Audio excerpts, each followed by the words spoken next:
Welcome to the 100 Master Coaches series featuring master coaches from around the world. Let's journey together on this 100 Master Coaches series with your host, Coach Mel, MCC.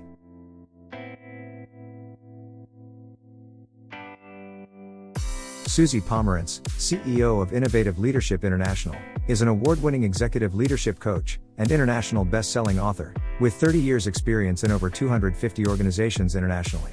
Suzi specializes in leadership strategy and leadership influence, helping executives find clarity in chaos. She was one of the first executive coaches to receive the ICF Master credential in 1998, and is a thought leader in the coaching industry. Now on to the show. Hello, and welcome to the 100 Master Coaches show. This is Coach Mal, and today on the show, I have a very special guest from Maryland, USA. She is Suzi Pomerantz. Welcome to the show, Suzi. Hi, Mel. Thank you so much for having me. I love that you're doing this. This is really a very special gift that you're giving to the coaching world. So thank you. Thank you so much. It's one of my projects that I wanted to do. And of course, it's a project very close to my heart. Initially, even for myself, there were not too many master coaches that I have in my contact or I could contact and ask questions, for example. And so I felt that a lot of the coaches probably listening in today are going to get a lot of gems and insights that will help them in their coaching journey. So that's one of the reasons. That's great. Yeah, I think there's a hunger for master coaches to gather in different ways because there's so few of us around the world. And I know that there's a LinkedIn group that has for MCC coaches. And I'm so eager to have a conference or a gathering or something. I would love to have all the master coaches from around the world together in one place. That's a good one. All right. And so today it is your episode, Suzi, and it's the focus, the spotlight's on you. We would love to hear a little bit about you before I ask you about how you kind of got into the coaching industry. Tell us a little bit about Suzi. Well, I don't know where to start. I grew up in Northern Virginia. Always wanted to be a teacher. Was in a big rush to get a teaching degree. And at the time when I went to college, there was a special program where I was in the second graduating class of this program where you could get your master's in teaching at the same time as your undergraduate degree. So I jumped in and did that because I was in a big rush to get out into the classroom. And I hated teaching. And it was really disillusioning. I got into teaching because I love children, and I got out of teaching because I love children. That was a big life lesson. What else? I'm married. I have two kids who are young adults now, 19 and 21. And they're both off at college. So we're experiencing the empty nest for the first time. And I have to say, so far, I'm not a fan. I like a full nest. Beautiful. Thank you so much. We have the kids the same age too. I have a 22 and a 20-year-old. And of course, we have a third one as well. But so you don't quite have the empty nest just yet. No, their college is actually around the corner, so it's not too far away. So we do have a full house. Yeah, I dread the day, like what you were saying. Right? It's just very weird. It's very strange. I'm not enjoying it yet, but I'm recognizing that I'm in transition, and I'll find the silver lining at some point. But right now, I'm excited that they're coming home soon for Thanksgiving. Oh. That's beautiful. I hear that you were in a hurry to get your teaching qualifications and then very soon realized that it was not for you. And I think that's a good thing. Just to kind of start us with that, for people realizing that a certain thing that they've probably thought they wanted to go into and very quickly kind of stepping out of that. I think it takes a little bit of courage as well to kind of tell yourself that Courage or stupidity. I would like to say courage, okay? Because you were brave enough to kind of say, nah, not for me. Some people stay and they make Yes. it a career, and then only after, I don't know, 20 plus years, and you and I have met probably some people like that. They are in that position, of power, and then when we talk to them, they're like, They're bitter. They're yeah, resentful. yeah. No spark. It's true. Yeah, it felt terrifying at the time when I left. So I spent probably 3 years trying different solutions. I don't know. The problem was that I wasn't meant to be a teacher, but I spent my whole life becoming a teacher.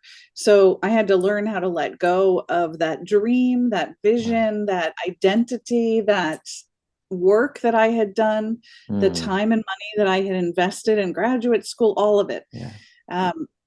And leap into the unknown. And it was terrifying because I really had no net.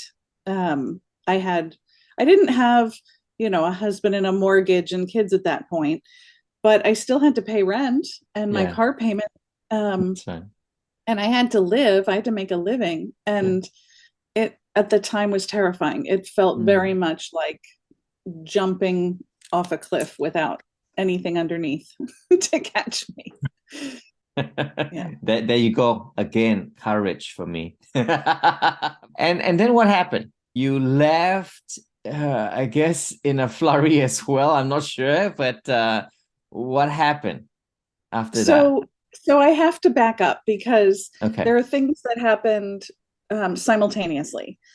So back to college, when I was doing my undergraduate and graduate at the same time, I discovered a passion for leadership.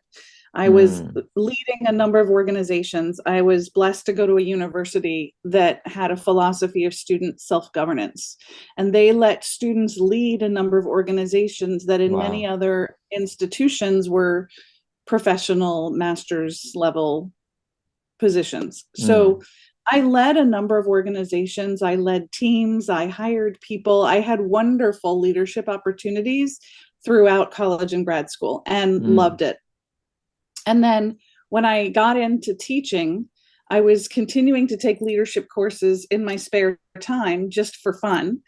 And then ultimately I was volunteering in a leadership program that I loved. And what they called the volunteers were coaches. Oh, wow. So I was volunteering as a coach in this leadership program for other people who were taking the leadership program after me. And one of those colleagues, one of the other women who was volunteering as a coach, pulled me aside at one point and said, I run a company. I have 11 employees, and I'm only effective as a coach to them up to a point because I'm their boss. I'm the owner of the company. So everything I say, they hear through a megaphone. Yeah. So I think it would be better if someone else were to coach them, and I want to hire you as their coach. Wow. So that was interesting. And that was my first contract. She hired me to coach her 11 people. And, I had to learn all about hourly rates and how to write a contract. And she helped me. She mentored me and all that. But also concurrent to that, I knew I was leaving teaching and I was doing informational interviews. And I set a goal to talk to as many people as I could the summer after I left teaching, because I knew I needed to do something else, but I didn't know what that was. I didn't know what I could do with a teaching skill set or degree. I didn't know how that translated, if at all, into corporate America. Yeah. I knew I wanted to stay in America at that point. And one of the women that I met so those informational interviews, I started with 3 people that I knew, and I ended up talking to 150 people over that summer. And one of the women that I met through the informational interviews was a woman who happened to be the president of a company that provided executive coaching to high performance manufacturing firms around the world. and Wow. they were looking to expand and bring on associate level coaches. And I passed their various levels of tests, and then they trained me as a coach. So they trained me in this. They were licensed under the Transformational Technology Affiliate. It was a methodology for ontological coaching. Okay. And it was a particular licensing agreement that businesses had, and they were licensed in this as a TT affiliate, Transformational Technology. So they trained me in their methodology, and then I worked as a coach for 30 of their clients, which were high performance manufacturing managers who were learning about coaching in a program where they then were learning how to coach their staff people that they led. So my job was to work by phone with pairs of these managers. So I had 15 pairs. Plus I had the 11 people from the other ladies' company. So suddenly I had to start a business because I had 41 clients. I had to do something Wow. organized. So the president of that company helped me start my company. And that was 30 years ago. So after that, I figured, okay, I'm doing this thing. And I started networking to find other colleagues, and joined a bunch of, at that time, 30 years back, startup organizations, that one of which ultimately became the ICF. I was networking with other coaches before there was an ICF, which I know a lot of coaches today can't imagine. Nice. But, Wow. and the business went through a lot of ups and downs over all those years. I tried all the stuff. We get all this advice about how to grow our business that includes, training and speaking and writing articles, and writing books, and building online communities, and building online continuity programs, and generating content. I did all of that, and then came full circle and said, no, you know what? What is the best use of me? What is my life's work? What is the thing that gives me energy, where I can contribute the most and add the most value? And that brought me right back to the one-on-one coaching with senior executives. And that's my sweet spot. That's my happy place. There's so many things I want to ask you. You spoke about so many things. Firstly, thank you for sharing all of that. I'm just amazed that at such a young age, when there was no, I guess, structure or format, you just went ahead. And of course, you had these two wonderful mentors that took you under their wing and helped you set up, in that sense, right, with the clients. And wow, you stepped in. And again, you could have just said, nah, I'm not ready for this. But you stepped in and carried on till today. 30 years. First and foremost, I just want to say congratulations. 3 decades of impact. That's super amazing. It's crazy to think about. It went very fast, I'll say. But, I did reframe some things early on that helped me with that, because I mentioned how terrifying it was to leave the safety net and the structure of coaching and everything I had of teaching and everything I had trained for before and then starting the coaching business. And I just acknowledged over and over again that every time I felt terrified, I said to myself, okay, that's proof that I'm alive. And I just kept reframing it as, okay, that's proof that I'm alive, rather than curling up into a ball like I wanted to. Proof I'm alive. Get back out there. Proof I'm alive. I love that. I love that. And you are. I'm curious, right? Over the last 3 decades, could you share with us some of your lessons, some nuggets, so that we can obviously glean from? Yeah. I would say sometimes the best coaching happens, the most masterful coaching happens when we're not saying anything at all. When we are really just being with the client in a way that is purely in service to them, not waiting to figure out what question to ask, or not searching our internal archives for the right question to ask. I'd say I'd say it this way. I'd say that deep listening is really trusting that the question will show up in the space between you and the client. So oftentimes I have clients come to calls and say, I have no idea what we're going to talk about today. And I say, neither do I. Let's figure it out together. And it just, when you can be transparent, when you don't know what's next, but come from that place of seeking to be of service and adding value in whatever way possible, then the right question emerges, or the right direction for the conversation emerges. So I think trust is probably the biggest takeaway I've got after 30 years of doing it. Just trust the process, trust the methodologies. I don't know. Yeah, just trust. That's a big word, right? Trust. And we probably know that trust is built over time. Trust is built on a mutual stage when people feel safe and secure. What would be a story that you want to share on trust that perhaps didn't go so well at the start? And I guess when the client decided to trust, it became a whole lot better. I have a story from really early on in my coaching. I was 24 years old. Wow. And I walked into the law department, the executive leadership suite of the law department at a corporation that was over 200 years old. And it was a lot of old white men in the room and me as this 24-year-old girl. And I say girl because I knew the moment I walked in the room that that's how they saw me. Many of these gentlemen had been in their leadership positions longer than I had been alive. And I knew that. And here I am coming in as a coach. Wow. So it was another terrifying moment where I knew something would have to happen to create trust. I didn't know what it was.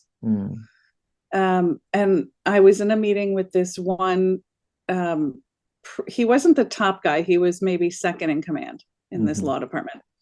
And he's sitting there behind his desk. I will never forget this image, staring down over his bifocals, over his reading glasses at me, kind of sitting back with this expression on his face. And I just sat down in front of him and I said, yeah, exactly that look. And I said, I bet I know what you're thinking.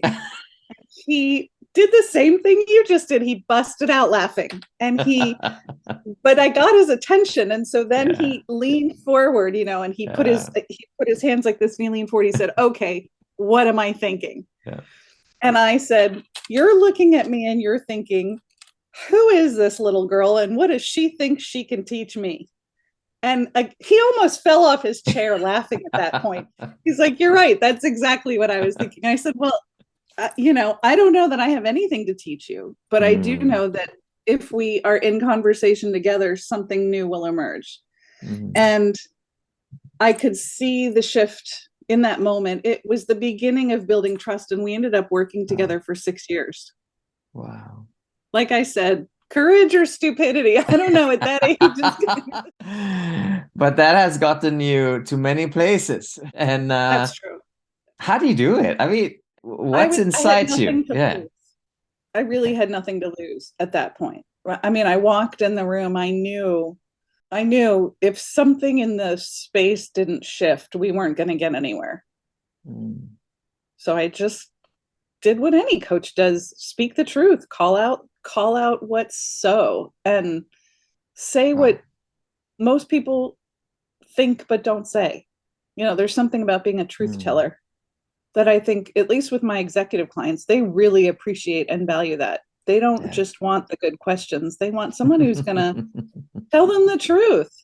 Absolutely. Right? Someone who's going to really speak straight to them and say, the way you spoke to that employee of yours was not effective. And here's what you might try instead. Or, what didn't work for you there? Or what might have felt better?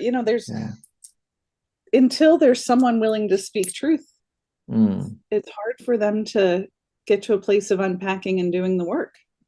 I know this question may be a bit like a chicken and egg thing, but I guess I wanted to know, and not just for me, for the audience as well. You were this young, I use your words, young girl, braving the world. And then this is the corporate America, right? Tough, hard, regulated in some ways, right? Maturity is the currency of acceptance and trust. And obviously, you were testing, I assume, testing the things that you've learned, practicing out there. When did that come more natural for you, I guess, right? To a point where you also trusted that process of not knowing and releasing it and relying on that gift that will come from that space that you create. When did you find that rhythm for yourself? I don't think that happened early on. In Okay, fact, I know it didn't. Because I spent a lot of time early on trying all the different things, right? got it. Not only trying all the different things in order to grow the business, but trying all the different things in order to um, have more impact in the coaching conversations themselves. And I was working with individuals, I was working with teams, I was doing group coaching and like I was all over the place. So I think it started to come together after the big recession that we had in 2008. In 2008, I had a number of contracts with really big global multinational corporations where I was coaching leaders in those organizations and had year-long contract. And 2008 happened. And several of these organizations said, we're not allowed to work with consultants anymore. We're not allowed to work with anyone external anymore. And I said, well, we have this contract. And they said, yeah, it doesn't matter. I said, but we've already created this momentum in the coaching, the one-on-one work that we were doing. And I said, how about if we keep doing the work and defer payment until after the recession ends, right? I'm willing to keep working just to keep the momentum that we've created going. And they said they weren't allowed. Okay. So that was a big eye opener for me, because up until that point, my experience had been that coaching is recession proof. And all of a sudden that was not so. But what that did was that afforded me time to really go back to basics and figure out, what is it that gives me energy and joy? And what is it that is the best use of me? Where can I add the most value? And what doesn't drain me, right? And so going through kind of that process, I learned that the writing books, I'd published a bunch of books at that point where, writing books, speaking, building online communities, none of that gave me energy. That all took energy away from me. All the things that I was doing in the coaching community, all the things that I was building. So it was after that point when I kind of came back to basics and said, no, you know what? I got to stop all this other stuff and just focus on coaching one-on-one with the most senior level executives. And when I made that pivot in my business, I think is when I reached that point that you were just asking me about, where I trusted it and it became more seamless and integrated. And I want to say effortless, but that's not quite the right word. Easy. It just became easier. I think every one of us would have to find that rhythm somehow in that journey of ours. And it doesn't matter how long that would take. But I guess the quicker we learn some of these lessons, like what you were saying, knowing what fueled you and what drained you, the better the outcome will be for ourselves. And knowing what to let go of, right? We take on these projects and we get attached to them and we enjoy parts of them, but then we realize they're a lot more work than we signed up for. And it's hard to get to let go of things, right? When it's so that was a hard part too, because I had started a bunch of things. So you can imagine, I'm sure, being however many coaches into your 100, you are, right? If you were to decide, nope, this isn't for me anymore, and just not get to 100, you'd have some feelings about that, right? Like it would Yeah, bring up some values and things that you'd have to check. it's true. So letting go of all the other stuff that I was doing in order to build the business or whatever, that was a journey in of itself. So, not just getting into the rhythm and figuring out what drains you or what gives you energy, but figuring out what to let go of and how to let go in a way that honors your integrity and values too, right? So it's a process for sure. Definitely. And as a young coach listening, right, they would probably pick up that you kind of need to do everything to be successful in some ways. I'm sure you did it, as you're saying. I did it. We've tried everything. Some continue to do everything. At some point, you realize you're Yeah. burnt out. Then you can't do everything. Well, there's some who beg to differ, I guess. They say, I work with in collaboration with other people. So obviously there is the consolidation work. You pass it on to other coaches, and you're still doing the monitoring of the whole overall big project and so on and so forth, right? And yet, I guess for me, I felt some parts were draining as well, even though the revenue was good and I felt like I was making a big impact, X number of clients were coming in. But yeah, I had to find my rhythm as well. And I guess for me, one of it is to do the 100 Master Coaches, right? It came about because number one of wanting to honor the journeys of coaches. And of course, I had a lot of time in my hands. It was the period of COVID. And I said, hey, I've got to make use of my time a little bit better than just sulking over what couldn't happen. I couldn't travel, and I couldn't go back to my clients, and I couldn't this and I couldn't that. But what can I do, right? So I think that's the flip, right? In each of us, when we realize the possibility, the can, it just opens up a whole beautiful world of magic. Mm-hmm. That's right. That's exactly right. So in your career, I'm sure it also helped you open up and try new things, like writing. I hear 11 books, right? As you say, it took a lot of energy, but I'm sure there was a lot of satisfaction in seeing that work of art come to life. Oh, yes. Well, you know that. You have a book out now. Yeah, you know that feeling very well. It's yes, you do. You feel proud. It's like giving birth. It has a whole gestational period, and then it arrives in the world, and it's exciting. But then it grows up. And you still have to feed it. And that was part of what, when I talked about letting go, I had to because every book that you write, every website that you build, every entity that you create has a life of its own and still needs to be fed and nurtured. And so true. I was feeding a lot of things. Lots, when you have 11 books or you have, there was early on, there was an event that was started by Janine Sandstrom and Lee Smith that was called the Executive Coaching Summit. And it happened for every year for a period of 10 years.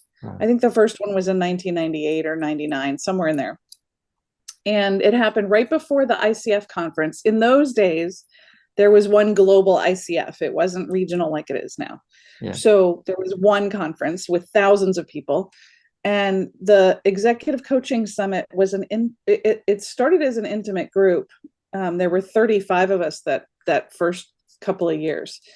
And it grew I don't think it ever got bigger than 200. But the idea of the Executive Coaching Summit was that it was all, senior coaches, seasoned coaches, and then became master coaches. And we got together to support each other and talk about our journey, because it was different than what was happening in the bigger ICF. Because that was a lot of new coaches or people who were interested in getting into coaching. And a number of things were born at the Executive Coaching Summit. So in collaboration, like you mentioned, Mm, several of us there got together and created the IJCO, which was the International Journal for Coaching and Organizations. We got together, a number of us, and created the ICCO, which was the International Consortium for Coaching and Organizations, which went on to then hold some symposium and collaboratoriums all over the country. mm, Neither of those are in existence anymore. But the third thing that came out of those executive coaching summits was the Library of Professional Coaching. mm. Um, and we still steward that today.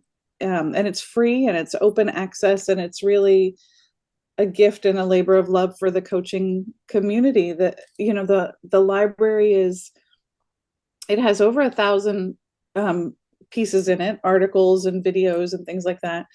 And the idea is that, you know, if you go on Google and you search for different things around coaching, you don't necessarily know the source, and you Yeah. don't necessarily know if it's anyone who had any training as a coach or anyone who knows anything about coaching as we understand it. So what we set out to create was a really vetted, high caliber curation of content for coaches.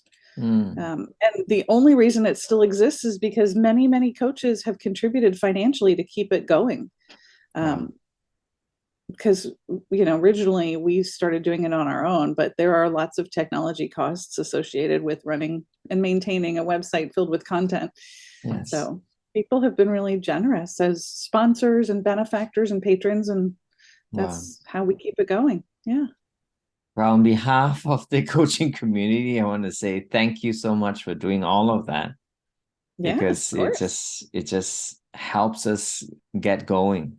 Definitely, it's going to be a feature. I'll put the links in the podcast as Thank well, you. so we can all Yeah. go there and read and know where it comes from the source. Right? So it's going to be beautiful. Thank you. Yeah, thank you. Wow. 30 years and still going strong.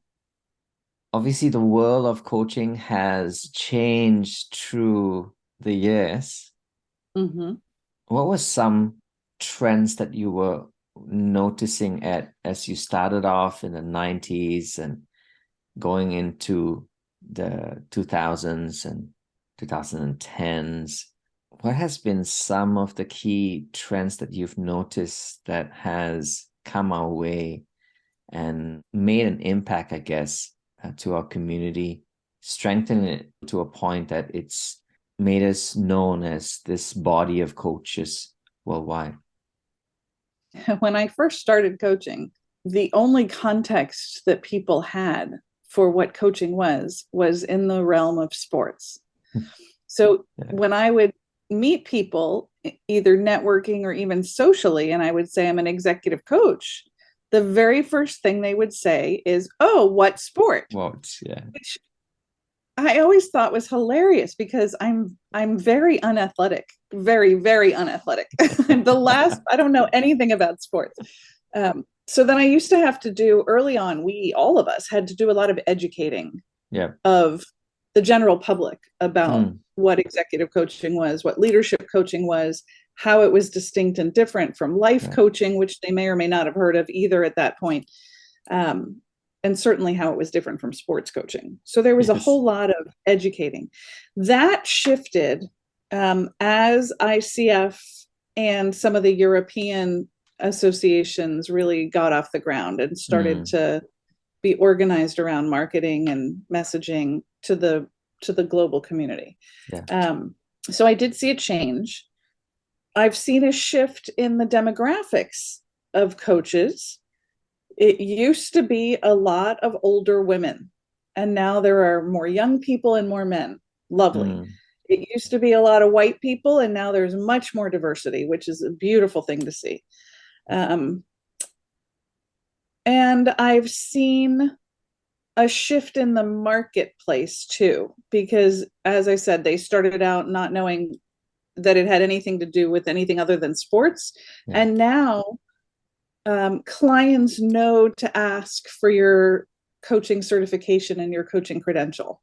Yeah. And, they understand that that means a standard of excellence, or at least a standard of education that they can use as a trust metric when Very hiring. true. So I have seen that shift. I don't know that this shift has happened so much with others as with me, but I know early on I relied a lot on assessments and tools and things that I thought would lend me some credibility, in the work that we were doing with people. And maybe this has to do with the fact that my clients are all seasoned senior executives, but they don't need more personality assessments. They've already done them all.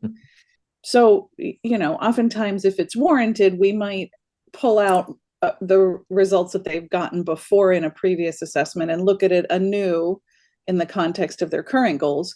But for the most part, I've gotten away from all the psychometric assessments. Interesting.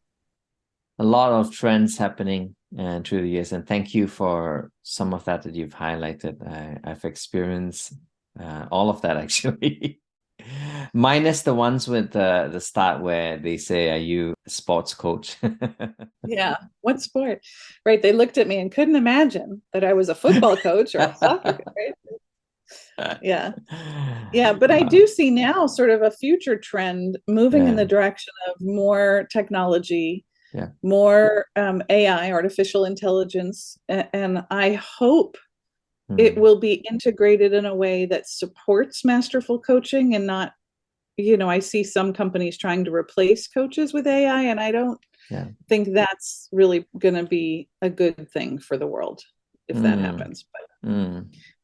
But I do think there's a big place for AI in supporting coaching led by a human, a trained human. I agree with you on that two parts, where the importance of tech and AI and all of that, right? Because it helps with so many things like reach and ability to get people in faster than we ever could, right? But then there's the other part where you talked about making sure that level of mastery, that whole emotional expression is there. Would you say that is the difference maker to what we're seeing today as this huge outreaches with this democratizing of coaching with these organizations that use obviously AI and tech to reach out? I do think it has a place. My concern lies more in the humanity of coaching. Coaching is a very human to human exchange.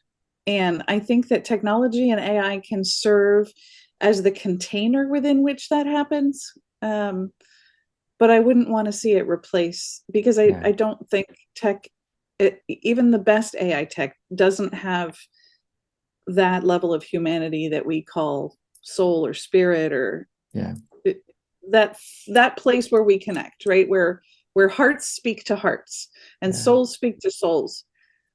AI can't do that. So AI can help with scheduling, AI can help with getting people in and maybe doing some initial intake stuff. But even so, I think that for the client to have a good experience with a coach, it has to really be, like you said before, building trust and that psychological safety and that human connection. I don't think tech can replace any of that. Yet anyway, maybe I'll live to see that change. That's a little scary too. It is. Yeah, we're coming up to this new world, obviously. And I guess on one side, I'm in the belief that we still need a lot more coaches to reach the multitudes, right, of people around the world. I mean, I'm working with some organizations in Africa right now, and they remind me of the earlier stuff that I've been doing, because they've been asking for certain things, obviously, that I've not been asked for a while. They're still asking, can you explain the difference between mentoring and coaching? Do you do coaching workshops, right? So those are, like, to me, the basics of how coaching can start in an organization. Obviously, coaching can start anywhere in an organization, on the top, in the middle, even to the younger people as well. I'm just sensing that this brave new world requires a lot more coaches in the market. And I know some are already saying, oh, we've got too many coaches out there doing tons of things. So why do we need more coaches? So I just wondered, what are your thoughts around coaches coming in that quick these days? It makes me laugh when I hear people say there's already too many coaches, because I don't think that's possible. You never hear people say there's too many dentists or there's too many doctors. Exactly. Yeah. And I feel like when people are looking for a certain kind of specialized care, they will say to all of their friends and family, who's your dentist? Who's your dentist? Who's your doctor? Who's your ophthalmologist? Right? They will ask for what they need. And I believe that we will get to a point where people are saying, who's your coach? Right? The assumption being that you have a coach to recommend. The assumption being that you have a dentist to recommend, that you have, right? So I feel like until we've reached that point, there aren't too many coaches. And I also feel like not every coach can grow and change to meet the evolving needs of every leader or human out there. So my bias is around leadership and executive coaching in the context of organizations. So I don't know about the realm of life coaching, because to me, that's like a whole different business. But in leadership coaching, there's so many growth opportunities and places that a leader can level up and grow as a leader. One leader can have a handful of coaches and still not have too much coaching. I don't think we run any risk. There's 7 billion people on the planet. We don't run a risk of having too many coaches. Soon 8. So lots of space, lots of space still. I agree. And that's another trend. When you asked about trends, I do see a trend moving in organizations towards getting all managers and leaders some coach training, and trying to integrate that as a leadership competency, which is another trend that I actually think is a great trend. And a lot of coaches ask me, well, aren't you afraid that's going to put you out of business? And I say, absolutely not. That's only going to increase business for those of us that are not only trained, but have, decades of experience in coaching, because as they learn how to be coaches, they still need mentor coaches, and they still need to grow as coaches. So I think it just adds layers of goodness. Definitely. And as we invite all these future coaches to come on board, Suzi would love to hear your wisdom for the young ones coming in. I would say you're going to be taught, if you haven't already been taught, that it's all about asking powerful questions or deep questions. And I would say, don't focus on what is the right question, or what is the right coaching methodology, or what is the right thing to do in this coaching context. I'd say focus on being, which again shows my bias as an ontological coach. But to me, that's where the magic in coaching really lies. I think it's the difference between good coaches and great coaches. The being able to, when in doubt, shift into really being present and observing with genuine curiosity what's going on with your client, and the right questions or directions will emerge. The being and the presence, the prerequisites before the questions. Yeah, beautiful.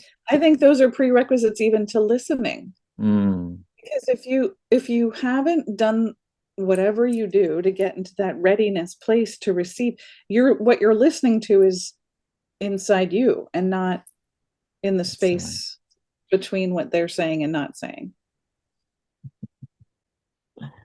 So true. Well, Suzi, it's been just a great time spending with you. Likewise. So amazing to hear all of that experiences bottled up in this one session. I'm sure it's not gonna bring too much justice to all of your great body of work, but once again, so appreciative. Any last thoughts that you may have to add before we go? Just thank you.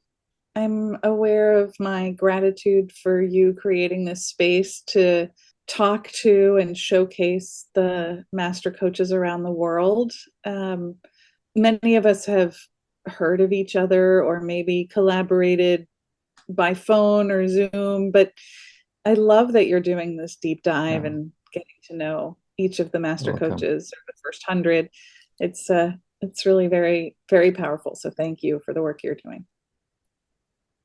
The pleasure's all mine, and everyone watching, everyone listening, we're just so blessed that you have said yes to come onto the show today and just share just a little bit of what you have done and contributed to our body of work. So once again, thank you so much, Suzi, for your time and your generosity. Thank you. My pleasure. Thank you. You're welcome. This has been the 100 Master Coaches show today with Suzi and myself, Mal. Till the next time, you take care wherever you are. Stay safe. Be blessed. Bye for now.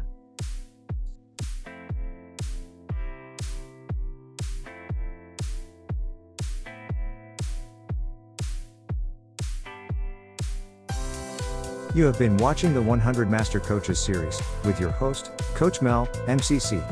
Brought to you by Catalyst Coach. www.catalystcoach.live.